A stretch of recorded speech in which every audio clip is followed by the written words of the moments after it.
College Football Update with your host, Sean Spencer and Alex Loosemore. Yeah, and that's going to be very interesting. Now, look, speaking of a team that they just played and had some trouble with, this team did not have any trouble this week in the Big Ten. Penn State just made a mockery of Maryland. My goodness gracious, how far has Maryland fallen in the last couple weeks? Went from being undefeated to this. I mean, shout out to Drew Aller, shout out to the running game. That defense stepped up. Penn State looked more like a top 5 type team, top 10 type of team that is.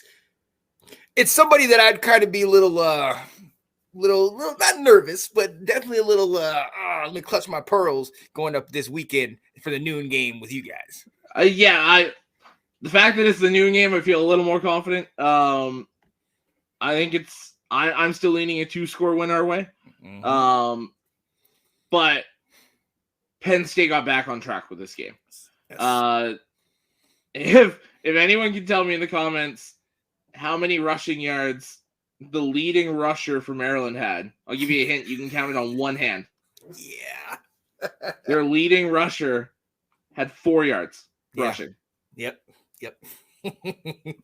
Pathetic rushing offense for Maryland on Saturday. Mm-hmm. Now, I mean, it could just be the fact that Penn State just whooped them early, and then it came time to just throw the ball left, right, and center. Yeah.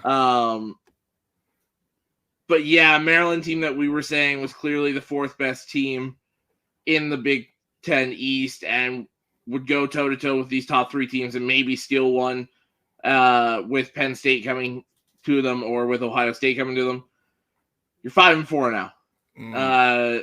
And you still got Michigan and Ohio State left on your schedule. Yeah. I don't know who your last game is. It's at Nebraska this weekend. Wow. So if you don't win this game this weekend, you're probably not going to a bowl game. Yeah. For a team that we expected at like 9, maybe 10 wins, that is a fall from grace. That's a major disappointment, man. I know. Hey, shout out to Will and Nathan, big Maryland fans, but for them to fall like that, and I think it kind of goes back to a little bit of what you said in the initial let's talk college football intro. Tua's a solid quarterback, but he still kind of has that backyard mentality. He's running around. Some of those passes do not look good. And at the end of the day, you can't turn the ball over. You can't, what I'm saying? You can't do that in a big game like this. You had 2 forced fumbles and 2 interceptions by Penn State's defense. They really put him in check. You talk about their leading rusher having, 4 yards? As a total, their team had negative 49 yards rushing. It was just...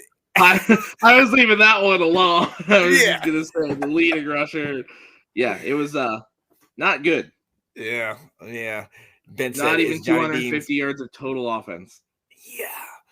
Ben said it's Johnny Dean's curse for those high Maryland expectations go. Oh, I mean, and look, I can say from this area, being in that Maryland, Virginia, that DMV, there's a lot of us that had high expectations. Loxley's really got those things going. You and I talked about this in the beginning of the year that Maryland could definitely test, and with how they started, we expected the start, but for them to fall the way they have is just, I mean, there's so many questions to ask. Is it coaching? Is it the players? They lost a lot of talent to the league. What is it, man? And it's frustrating to think about. Mm-hmm. So,